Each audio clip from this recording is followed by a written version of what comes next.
Hello guys, kamain tawin nuwaibo ma'am. Saida. Hoje asi aigi kano laibani 6 year anniversary tabani ko. Anjali ga. Ado guardian nam sum sabna sidore. Kusa am sa. Kano gi anniversary bagi pura malai kano pura malai bai dore. Sum guardian nam sum chatu si na lakpani ko. Ado yang halake guardian manung do kano to bo ko do. Ado ga kai lai ga have to su moi pot chai kano tau bagi lai bagi yeng sina la pa moi video na liyo namina sina tau itu pot chai lai ge kai lai lai manung de yau le moi manung je dum yam phajai pot chai se lum na le pa cha pa yam chalak pagi ado yeng halake kai lai ge to ko thong chak pani sini garden do yam sawe ing ngawe ma pham je ko yeng asi son sum chatlaga pak wai kai wai tong pham ji lei tam yeng halake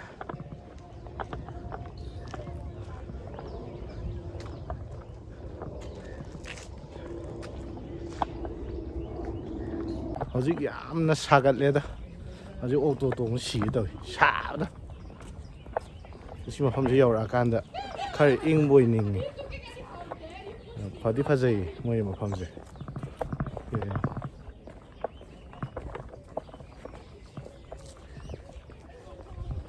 ado yeng si kai lai ge do ko sum pot che myam pulak pagi kano tawri lum ju lum me ing pham jam na.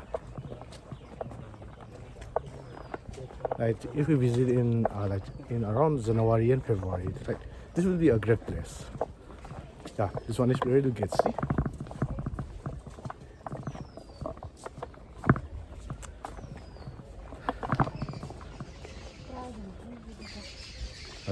Khangba poti am ui.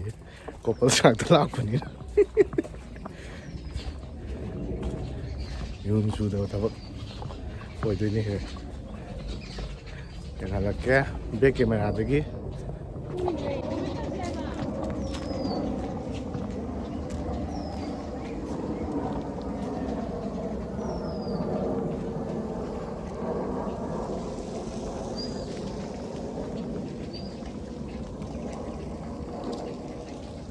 Ini aku juga paham TV na, saya dah yengu gigi, saya dah lagi berana. Si juga pajawa mali, kakak lagi yang ada kego.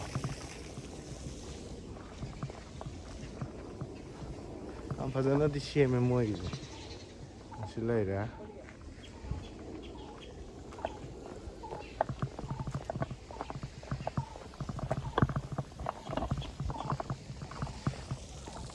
Sonong cakap yang siapa?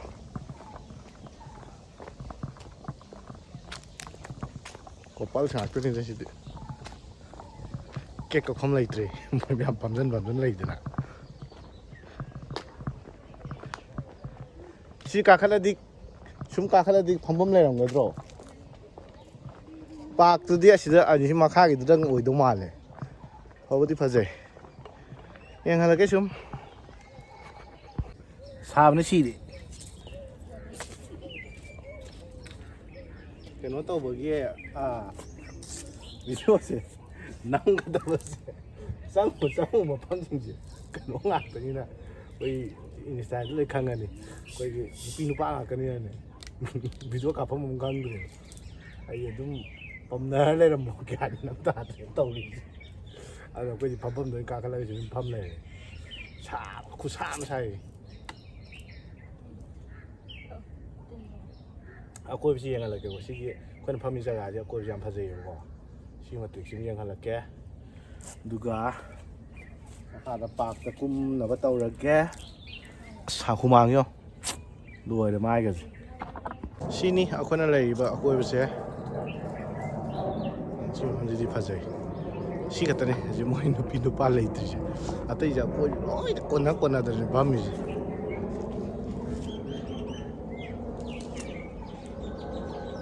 Aku ihong kata ni lah isi, ini aju lah ya, aku isan upi aju, sini kena kanga mana tu, ꯏꯪꯕꯨꯗꯤ ꯂꯥꯎꯕ ꯏꯪꯉꯁꯨ ꯌꯥꯗꯦ ꯐꯅꯌꯥꯝ ꯏꯪꯉꯁꯨ ꯗꯦꯜꯂꯤꯅ ꯏꯪꯗꯅ ꯀꯌꯥꯝ ꯏꯪꯗꯣꯏꯅꯣ ꯇꯧꯅꯤꯡ ꯑꯁ cake ꯀꯛꯊꯣꯛꯑꯒꯦ ꯁ꯭ꯋꯥꯏꯗ ꯑꯗꯨꯝ ꯀꯦꯛꯇꯣ ꯁꯤꯗ ꯂꯩꯔꯦ ꯑꯗꯣ ꯃꯣꯏꯅ ꯊꯥꯔꯛꯏꯁꯦ ꯑꯩꯅ ꯏꯒꯤꯗꯨꯒꯗꯤ ꯌꯥꯝ ꯈꯦꯠꯅꯅ ꯊꯥꯔꯛꯑꯦ chahi 3 ꯁꯨꯕꯒꯤꯅꯦꯕꯀꯣ 6th anniversary ꯊꯥꯔꯛꯑꯣ ꯍꯥꯏꯔꯒ ꯈꯪꯗꯦ ꯑꯦꯅꯤꯅ ꯀꯗꯥꯏꯅꯣ ꯕꯁ꯭ꯔꯤꯅ ꯀꯗꯥꯏꯅꯣ ꯒ꯭ꯌꯥꯟ ꯑꯃ ꯇꯥꯗ꯭ꯔꯦ 2 love 2 1 heart ꯕꯅꯥꯟꯁꯤꯁꯨ ꯂꯥꯜꯂꯦ 2 love 1 heart ꯑꯃ ꯊꯥꯖꯤꯜꯂꯛꯑꯦ ꯀꯛꯊꯣꯔꯛꯑꯒꯦ ꯌꯦꯡꯉꯁꯤ chahi 3 ꯁꯨꯔꯦ chahi 3 ꯁꯨꯗꯣꯏꯅꯤ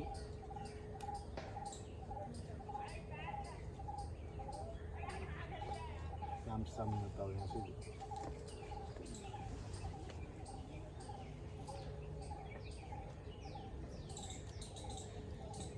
ꯍꯧꯖꯤꯛ ꯂꯥꯛ ꯏꯜꯂꯤꯒ ꯂꯥꯛ ꯏꯆꯟ ꯅꯨꯄꯤꯁꯦ ꯑꯗꯨꯝ ꯏꯜꯂꯁꯤ ꯁꯤꯅ ꯑꯍꯥꯟꯕꯩꯁꯤꯅ ꯂꯥꯛꯑꯣ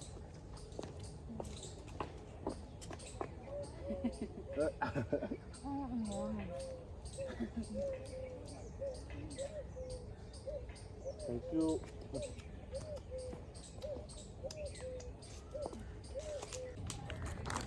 Mỗi garden some gì hình nhiều không? Security hình chay pai kachin rất là lầy vậy.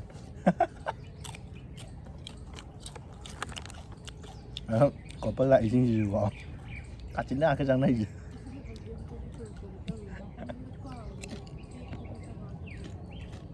Family ka lạc kiểu có bao cái này gì đó. Ví dụ anh một con nữa là mình nếu sai kachin đó. Đấy. Nên video cáp lạc của xiên đấy. Cái là hảo xem hảo.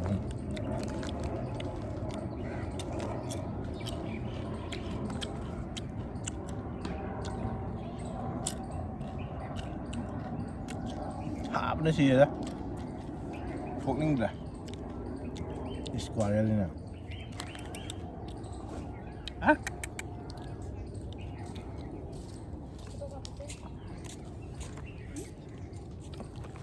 Chiên kìa, dịp square á. Photo apa sih? Foto gap sao? Foto gap ta gap cái gì? Foto gap gì? Cái gì photo? Sao bỏ cái hàng sau vậy? Kan dia yang kan tu. Video gap nó, ni có phải những ta luôn chứ? Giờ anh em không chiên rồi nên video gap nó làm cái gì?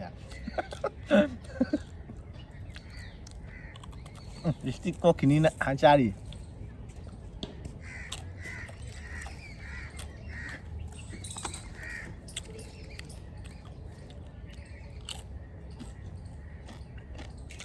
Ông kapag ka? Slow motion the video nambagin lay chai video nambagin. Lay kulli jidi. Eren story josi. Video ji slow horen ai video ji mati hap ke mo manin story sin je. Yengo ko.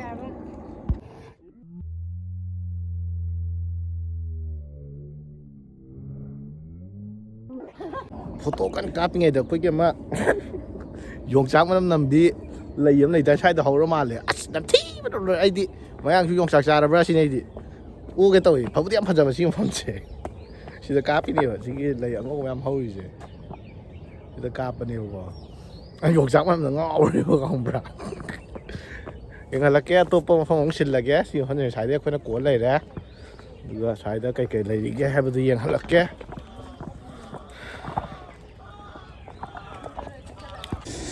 Reels number mama khanga male. Xi mà phân sai xí đó làm cái đó. Yên lao xí gì.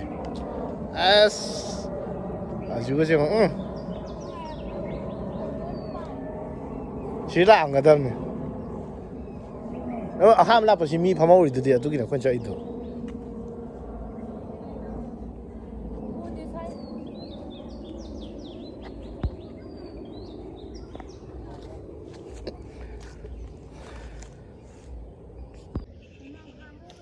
가수 하울에 시들로 있나? 실로트에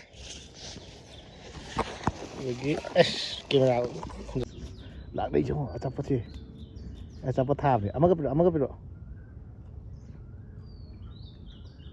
Sapa thagi. Asas. Đâu gửi này. Chagai gì đi. Phải dám phai sai gì đi. My friend. Sao thế này gì đi phụ thế?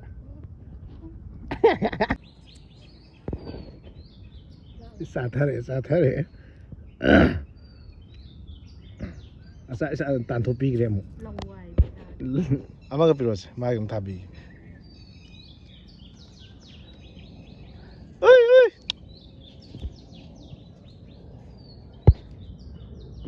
Ai hạt sao bắt ta? Khang cái băng nghe gì?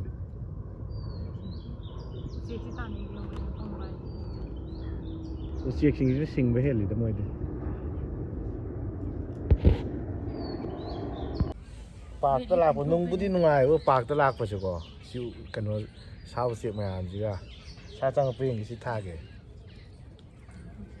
Ya, lúc chẳng nghĩ. Sao mà sao cái sáng ngay cái? Ví dụ nó cái tao cái, ta luôn nó chẳng chắc chắn. Cái gì? Cái đó coi là mình TikTok nữa tên là. Cái đó.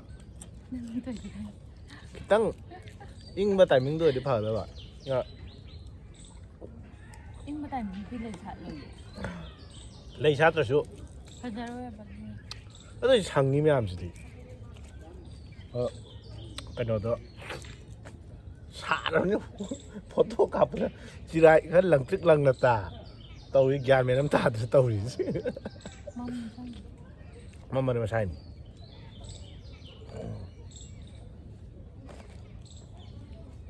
Thank you anniversary gift. Happy anniversary gift này.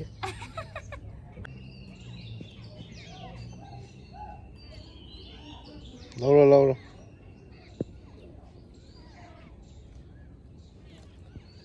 Xí này nungai. Pagi nungai vai xin.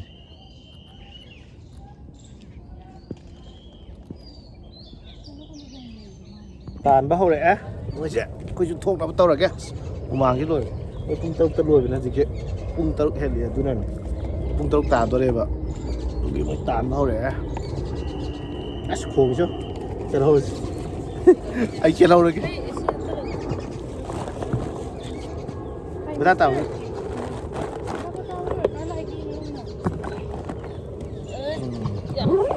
Sao kìa?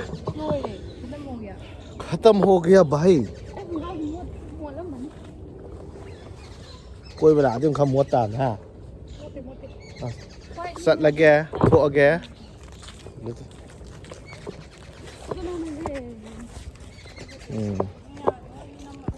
ताला अब ना कोई सट ले सोना कंगे जो संगोन नंग दे कोई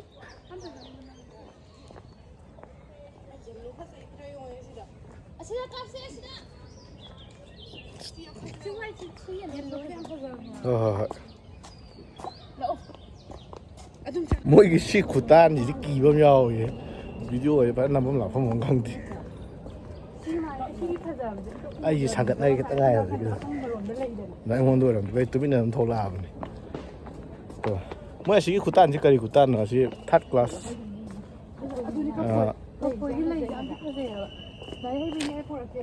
đấy xí rò nó miếng hay là mà cái tôi có bàn thuốc ăn tôi sẽ xí lấy ra ở coi bữa tu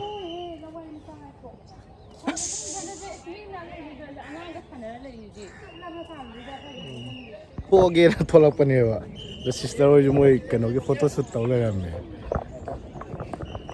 brother ơi cái gì nó chừng mấy rong gì cái trang quỳ đấy đây mà quỳ đấy đúng ai thua kia thua quay tan cái thôi là cái gì cái nào gì đó anh ta muốn lấy ra giống như gì rồi चलो bye bye कोई जो थोक ना बताओ रहा क्या Thank you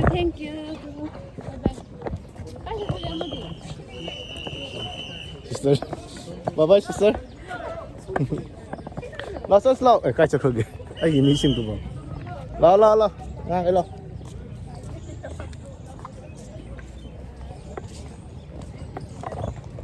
thua si aduga cái nó đông thèn là si room ai chia đây nam nào tôi dùng xong rồi cái tàu này